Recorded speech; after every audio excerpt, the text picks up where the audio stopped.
Oh, let's see what there is on television.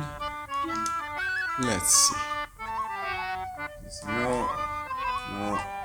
Watch it, watch it, watch it. No, I don't like it. So, it's boring. Let's see. Day 2. No, no, no. Watch it, watch it, watch it. Day 3. Do or do not? This is the problem.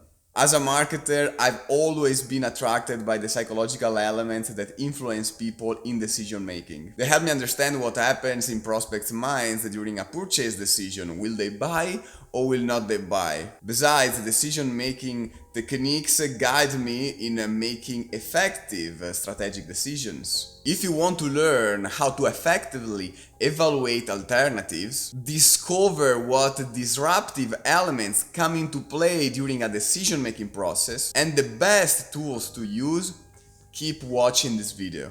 So, welcome to my 11th digital marketing lesson. The topic of today is decision making, and in particular, we will deepen the decision making framework, the rule of emotions in decision making, and what tools you can use for better decision making. First of all, decision making is a process that enables people to make a decision between two or more alternatives. The outcome of each alternative must be associated with an expected value and a certain degree of uncertainty or risk. It's because of this uncertainty that decision-making process requires a high level of attention. This triangle represents the three components of decision-making. The New Rational Manager, an updated edition for a new world, published in 1997 by Charles Kapner and Benjamin Tregot, shows how problem management should be carried out before making a decision. The information gathered in this phase can be used to perform a decision analysis. Instead, evaluating risk is necessary for future objectives or strategies. For definition,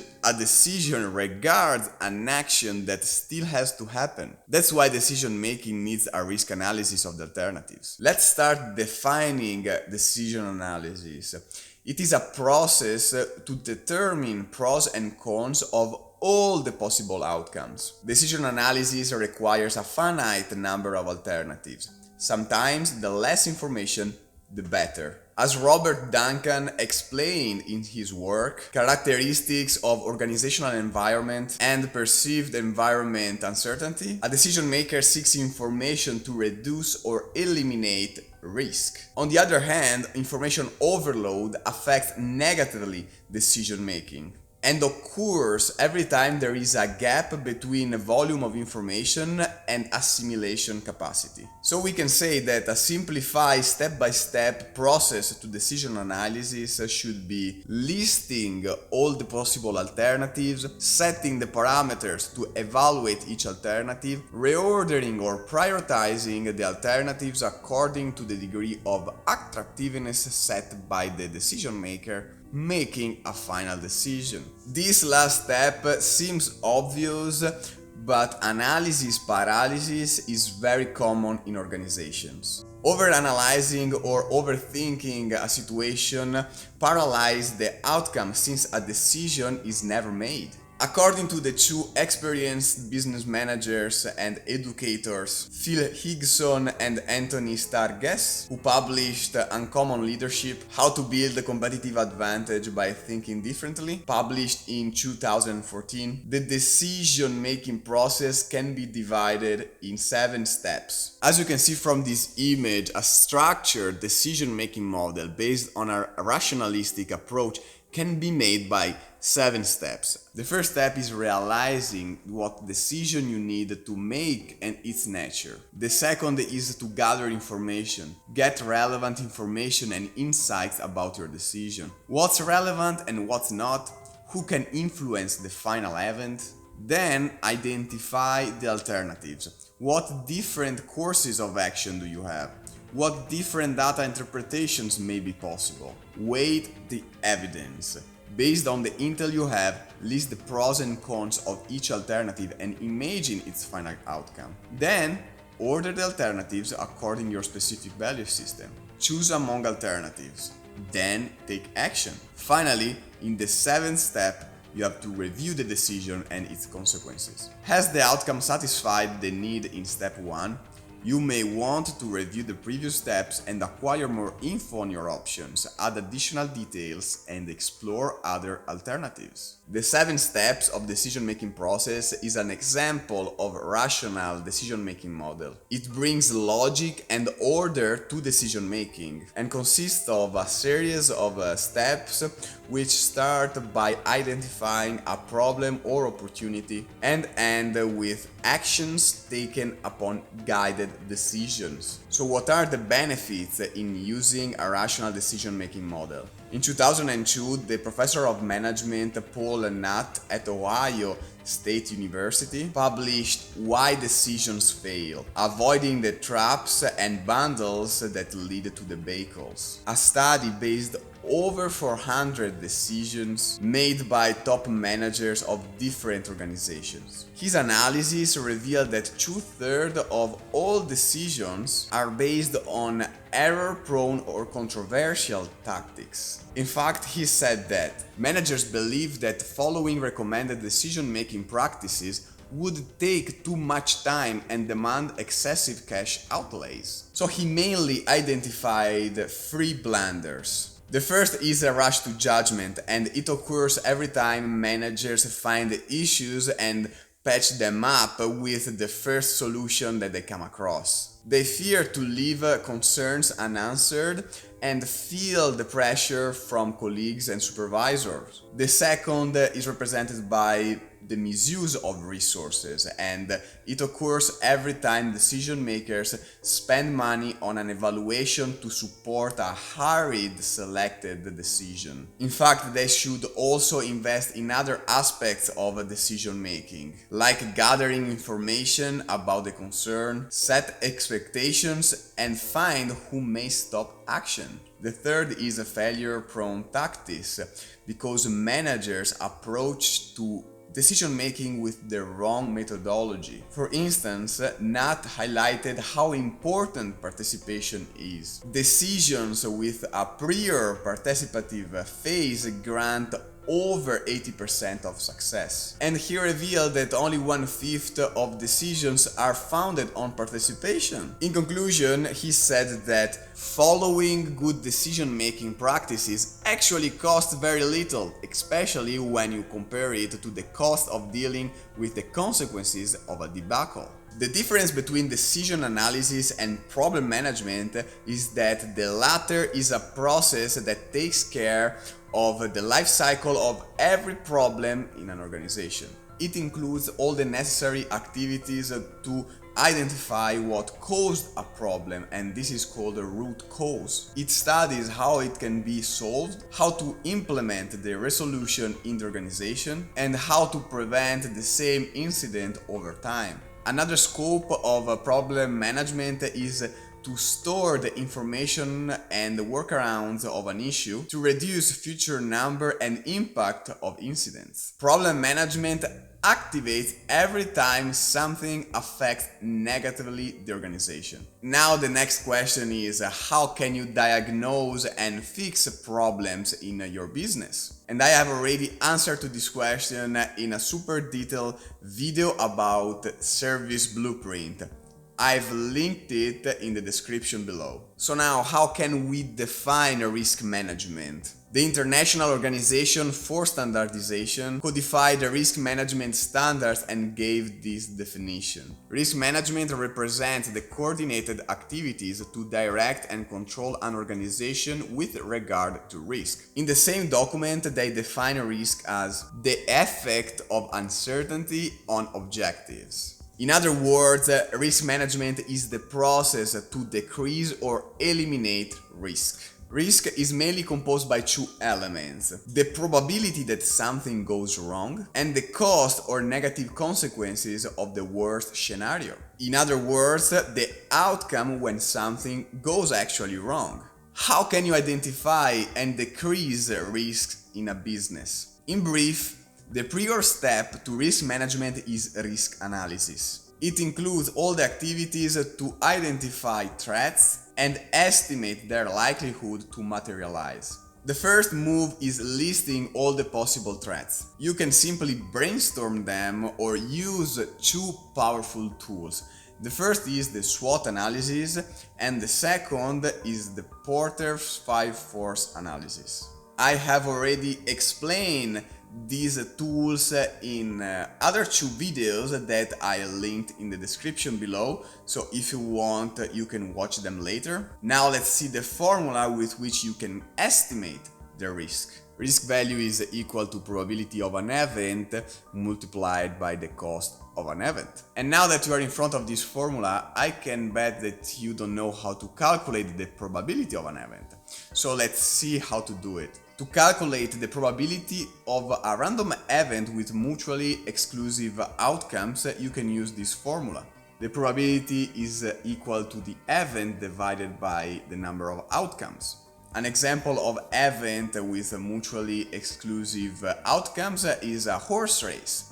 In a horse race, you can't have more than one horse winning the race. Let's consider a six-sided die. If it rolls a 3, it can't roll a different number at the same time. That's why they are called events with mutually exclusive outcomes. If we use the last example, your event is rolling a 3 and the total number of outcomes is 6, as many as the dice size. The probability that the event occurs is 1 divided by 6, which is about 16.7%. Let's now consider a jar with 5 red, 4 green and 11 blue balls. What's the probability of drawing randomly a red ball from the jar? You use the same process. You should divide the number of events by the number of outcomes. In this case, 5 divided by 20, which is 25%. But how can you calculate the probability of multiple events? You have to consider each event separately and then multiply their probabilities together. And you have this formula, probability of event 1 per probability of an event 2, and so on.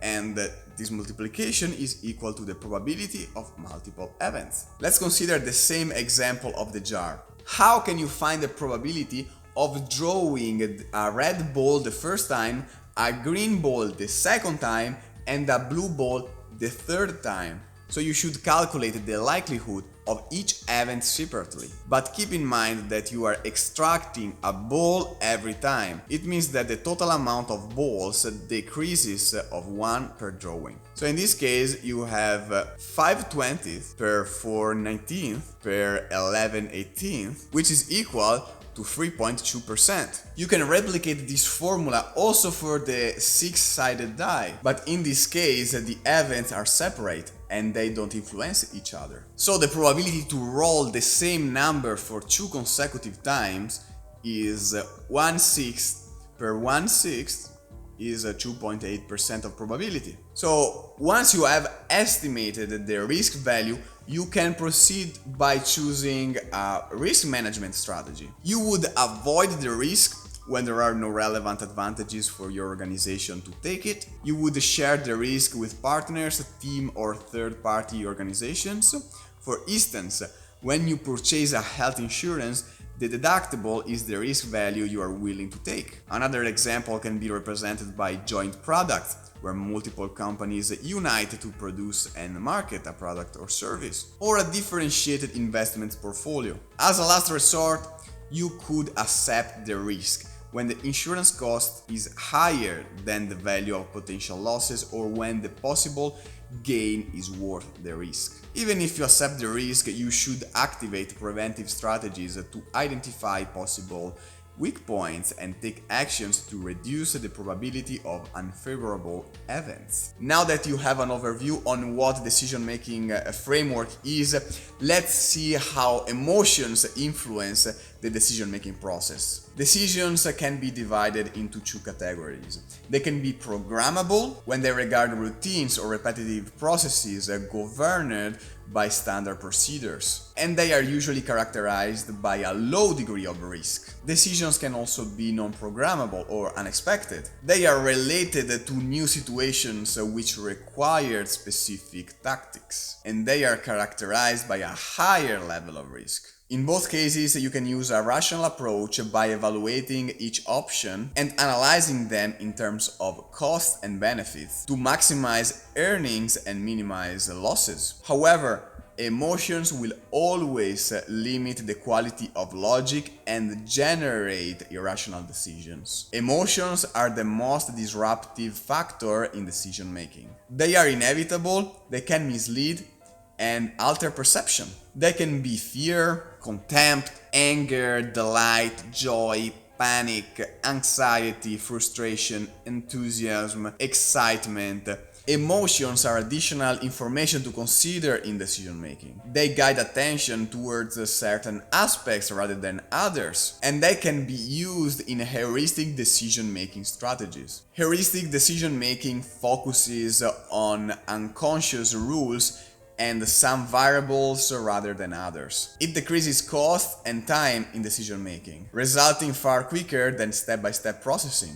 But even if heuristics allows to drop evaluative elements, it can mislead and produce inaccurate outcomes. An example of a heuristic decision making is the gambler's fallacy. It represents the wrong belief that if an event occurs more often than in the past, its probability to happen in the future decreases. As I have already explained in risk management, the probability of an event is not related to what happened in the past. These kind of events are called statistically independent events. Another heuristic behavior is the compromised effect. Decision makers would prefer moderate alternatives rather than extreme ones. In 2012, the Journal of the Society for Judgment and Decision Making issued the effect of incomplete information on the compromise effect, which explain how in an incomplete information scenario,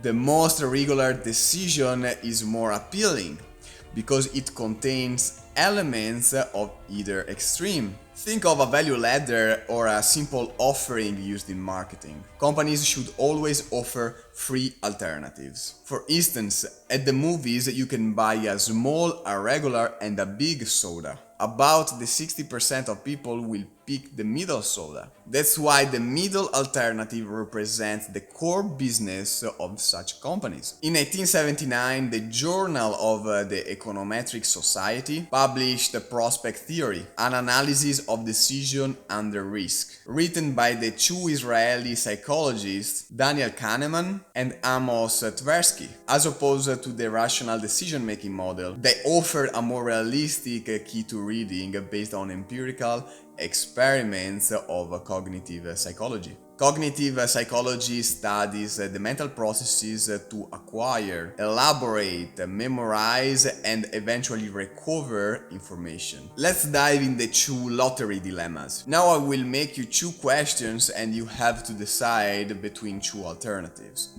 Think of being $300 richer than you are now. You must choose between a sure earning of $100, and this is the option number 1. Or you can choose the option number 2, and you have the 50% chance of winning $200 and 50% chance of winning nothing. This is the case B. This time, think of being $500 richer. You must choose between a sure loss of $100, and this is the option number 1, or 50% chance of losing $0 and 50% chance of losing $200. What alternatives did you choose? According to Kahneman and Tversky research, 72% of people opt for the sure earning in case A, so the alternative number 1. In case B, only 36% picked the same alternative. In case A, the majority of people are risk averse towards a potential profit.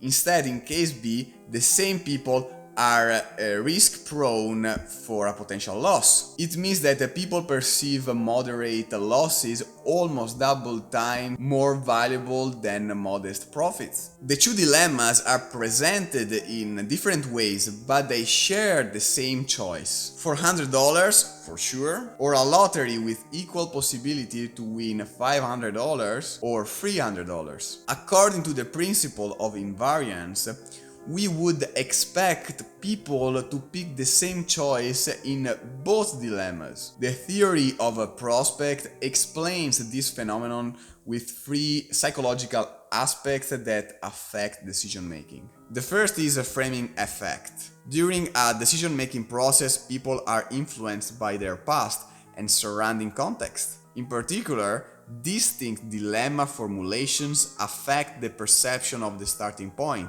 or status quo, from which people evaluate their options. The second is represented by loss aversion. Most people are more motivated to avoid a loss than realizing a profit. For example, it's easier to give up on a discount than accepting a price increment, even if there is no difference between the starting and final price. The third aspect is the isolation effect. People are prone to isolate consecutive probabilities instead of treating them together, and I will explain it better later. Afterwards, they choose an alternative with the best utility value. Utility reveals a consumer's preferences, and for this reason, is a matter of opinion, it's not an objective variable. It took me a while to understand the first part of the isolation effect, so let's understand it with an example. In dilemma A, at the end of a game, you can choose a 20% chance to win $400 or 25% chance to win $300. Pick choice number 1 or choice number 2.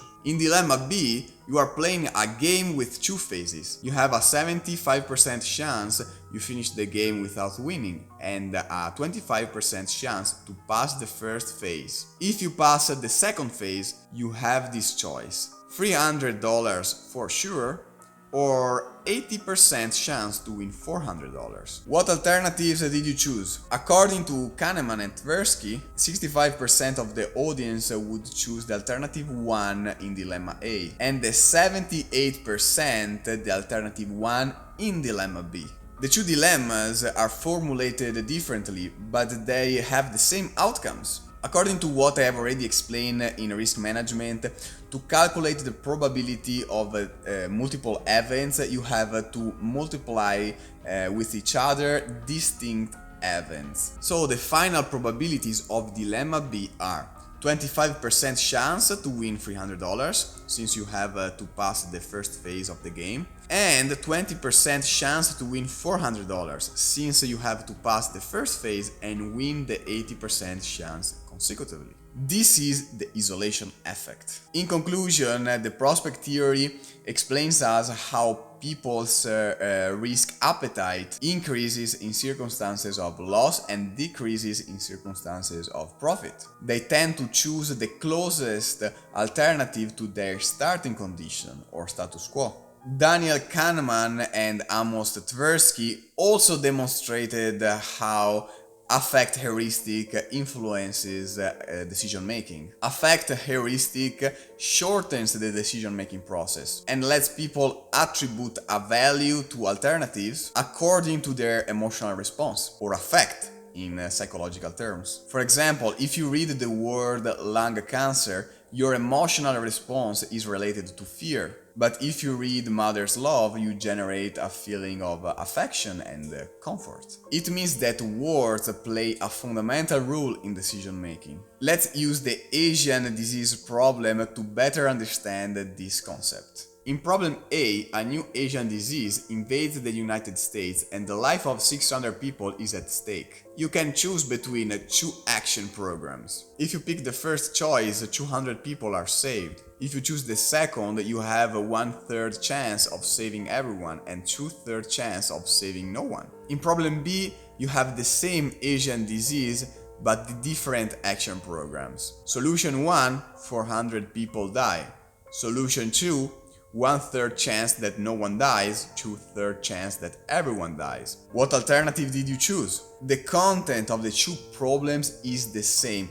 The only difference lays in the language used. 62% of people picked the solution 1 in problem A, and 78% chose the alternative 2 in problem B. When you read the problem A, you are exposed to a series of positive elements that encourage you to pick a certain outcome. In problem B, you are exposed to negative elements and your risk appetite increases. That's why people prefer a probabilistic solution in problem B. The loss aversion described in the prospect theory is caused by the endowment effect as defined in experimental tests of the endowment effect and the Coase theorem published by the Journal of Political Economy in 1990. The endowment effects describe how people attribute a higher value to their belongings rather than the same goods available in the market. In other words, once you acquire an item, it's very difficult to let it go. This behavioral model is used by companies to set price according to what people are willing to pay. The maximum willingness to pay for a good is usually lower than the least amount that people are willing to accept to give up the same object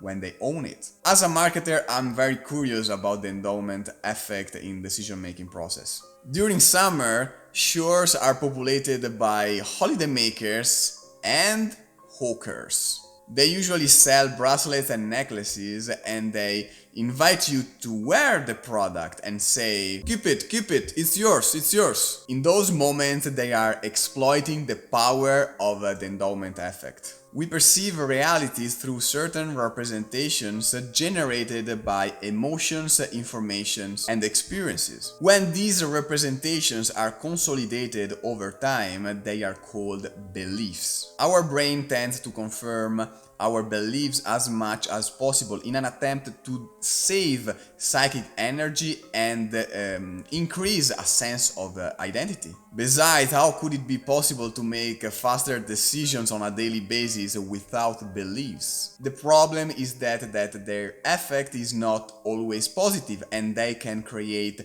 bias in decision making. The first belief bias is the illusory truth effect. People believe false information after extended exposure. The illusory truth effect was first discovered in 1977 by a study of Lynn Hasher, David Goldstein, and Thomas Toppino, called The Frequency and the Conference of Referential Validity, and published by Journal of Verbal Learning and Verbal Behavior. For the same effect, people perceive information as true when they recall the same information from their past, even if the source wasn't reliable. Illusion of control happens when people overestimate their ability to control events, for example in the stock market. If you are interested in this topic, you can read Illusions of Control: How We Overestimate Our Personal Influence, written by Susan Thompson in 1999 and published by Current Directions in Psychological Science. Excessive optimism encourages the tendency to overestimate the probability of positive outcomes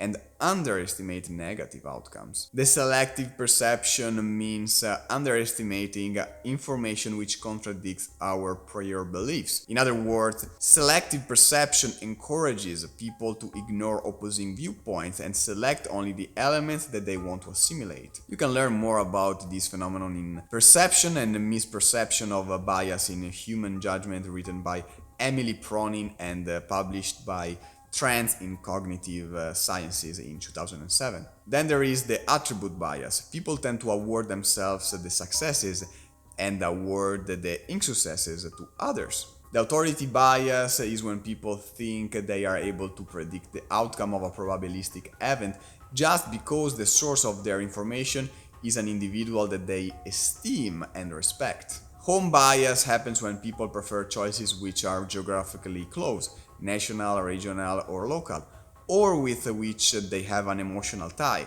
In 2012, the Review of Financial Studies issued No Place Like Home: Familiarity in Mutual Fund Manager Portfolio Choice by Veronica Poole, Noah Stoffman, and Scott Yonker, who showed that US managers prefer to invest in a portfolio of stocks from their home states. Status quo bias is when people have discomfort to change a present situation, so they prefer outcomes which keep them as close as possible to their status quo. Partial information bias is when there is a tendency to consider information overreaching and all-embracing while they are only partially true. Scope neglect, or also called scope insensitivity, represents the tendency to ignore the extent of a category. For example, the sum of many little costs is perceived lower than the same final amount presented as a whole. In 1978, Herbert Simon identified an alternative bias for decision making and explained how people perceive the surrounding context according to the bounded rationality principle. He said that decisions are affected by transitory perceptions and emotional experiences associated with the decisional context. In the same situation, different people act differently. Human rationality is limited. People have to elaborate so much data in a short time that they prefer to make the most satisfying decision rather than the optimal one. This heuristic decision-making strategy is called satisficing. It requires a search among different alternatives until a satisfying threshold is met. It's used when circumstances don't allow to determine an optimal solution. If you have arrived till here, you should know what decision making is, how to do it, and what disruptive factors influence it. It's now time to decide how to design a decision making process. The first method that I want to introduce you is the 6 thinking hats. This tool is very simple and can be used offline with your team. The 6 thinking hats is a designing system presented in 1885 by Edward de Bono in his work 6 Thinking Hats, an essential approach to business management. This tool supports the groups or single individuals in design thinking or thinking processes. De Bono discovered that the human brain can be challenged in 6 different directions and used hats as a metaphor to describe them. The white hat is data analysis. It represents facts, intelligence gathering, analogies, similar past events, and other elements that can be used for a following evaluation. The red hat represents an immediate expression of feelings, intuitions, and suggestions, all the factors connected to emotions and sensitivity. Black hat is the devil's advocate, a list of reasons why the alternatives can't work or result in negative outcomes. Yellow hat is the angel's advocate, a list of positive aspects, advantages, and opportunities. Green hat represents creativity. This is where new ideas, development, propositions, and different perspectives are shared. Blue hat represents the process, identifying priorities, methods, planning, organization, rules, and coordination. For instance, the 7 steps of the decision-making process that I explained before can be a right strategy to organize the work. The second tool that I want to present to you is the decision tree. In decision analysis, you can use a tree-like model to depict alternatives, probability, outcomes, cost, and utility. This image represents an example of decision tree where a company is deciding whether or not testing the product before launch. The different branches record the probability of success and estimated payout, so the company can see which option will bring in more revenue. The third super powerful tool is a decision matrix. A decision matrix is a series of values ordered in columns and rows, which allow analysts to study and compare the performance of multiple alternatives. This example depicts a decision matrix of a company which is finding the best learning management system to help employees develop new skills. You should use a decision matrix for 3 reasons. The first is that it decreases time to decision making. The second is that it increases objectivity. The third is that it clarifies and prioritizes alternatives. To master these tools, you need alternatives and comparative variables. Then you choose an assessment criterion. In this image, it is represented by a scale from 1 to 5, where 1 stands for a variable that doesn't match the expectations and 5 for one that exceeds them. To build my decision matrices, I use Google Sheets. It is free reliable, and easy shareable. But how can you craft a decision matrix? A pre-requirement is that you need to have a decision to make and a series of alternatives. The first step is making your matrix table ready. Should be easy, right? You open Google Sheets and here is your matrix table. The second step is brainstorming the comparative variables. You can ask other stakeholders to join this activity and help you listing the criteria that you will use to evaluate each option. In this example, these variables are quality, cost, ease of use, and support. The third step is determining a ranking method for the variables. I usually give a value from 1 to 5 according to the performance of each variable, but you can also choose an option as a baseline and compare the others to it. For instance, you can rate a variable against the baseline as worse, same, or better.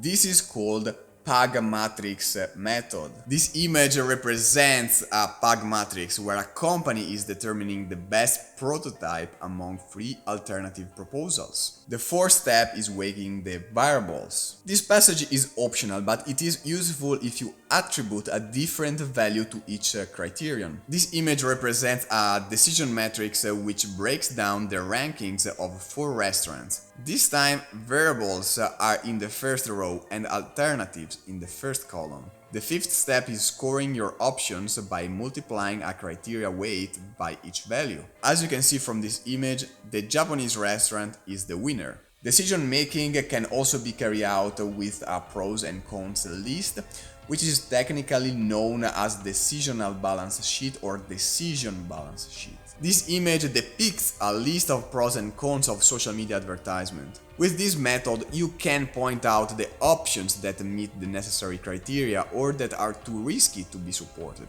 After discovering that about 67% of your decisions are based on deceptive methods, will you introduce some decision-making best practices in your company? What tools will you use first? Comment below. I can't wait to know your progress in decision making. Well guys, thank you for watching. Subscribe to my channel because every week I come up with a digital marketing lesson. Like this video and see you soon.